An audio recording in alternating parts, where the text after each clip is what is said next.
Hey everybody, Coach Victoria here from the Attleboro, Massachusetts studio, coming to you to talk to you about April 10th. That's going to repeat on the 25th, okay? When it comes to this template, a lot of members are going to get really excited because everyone loves a good endurance day on that treadmill, and you got a long, lengthy endurance block where we're going to see push, base on repeat, but there's going to be different rounds within the long tread block. When it comes to your rounds, you're always going to see 2 pushes per round. Push number 2, we're trying to build off of push number 1, trying to increase power walkers incline, joggers and runners speed. Reminding members that small bump ups is all they need to be a little bit better than that first push in every round. Today on the treads, we're going to encourage members to focus on those increases in their pushes. So if they need to take their base a little bit more conservative between the pushes so they can increase the push, do what you gotta do to set yourself up to succeed. The only other call out I wanna make here on the treads is, as a coach, when we're watching members' reactions, their heart rate responses, whether they walked it down for a moment, take those cues as notes and be like, hey guys, if you hit your limit today, I want you to chase consistency in your pushes instead of worrying about those increases. So if you feel like you don't have it in you anymore to dig a little bit deeper and bring a little bit more, let's focus on bringing back the same exact push intensity instead. Let's go for a match instead of a beat. That's a good way to provide a little bit more empathy when coaching tomorrow and on the 25th on the treads. When it comes to your floor block, everybody, you're going to see some BOSU work.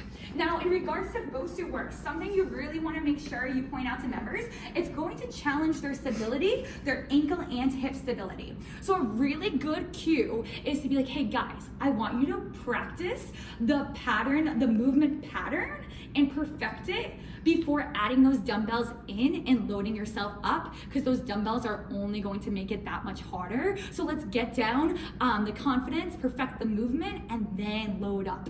Option number 2, of course, using that orange eye, kind of focusing on members, meeting them where they're at. Some members, you may need to meet them at where they are in their fitness journey and say, hey, let's remove the BOSU ball, let's take the exercise on the floor, and that's another option as well. They're gonna have like 3 rounds on the floor with their BOSU exercises. Once they're done with their 3 rounds, they'll be hitting the rower. They're going to have work and active recovery on the rower. Their work is going to be a certain amount of strokes. Every time they sit down and they count their strokes, they're going for a certain distance, and they're going to see how much they accumulate. Come off their rower for their active recovery movement, which will be with the med ball. Take it nice and slow, breathe, and every time they go back to do those strokes, they're going to try to match or beat their distance from the previous time. Alrighty? We're gonna follow that pattern on the floor between the blocks, always having some BOSU movement exercises for about 3 rounds, and then coming over to the rower for some work and active recovery. Now, in regards to a 3G style template, if you are coaching a 3G, it's really awesome. It's pretty much the same exact class. Tread block is the same setup, just a little bit shorter. The rowers are just going to have the strokes as their work and the med ball exercise as their active recovery, and that's what they're going to be bouncing between. And then the floor team will just have those stability movements on that BOSU ball. Really focusing on meeting members where they're at, providing options as needed. Today is really important to have all of your options ready for the members who need it on the floor with their own more challenging exercises. Anyone has any questions, let me know. Happy to help. Have fun coaching tomorrow.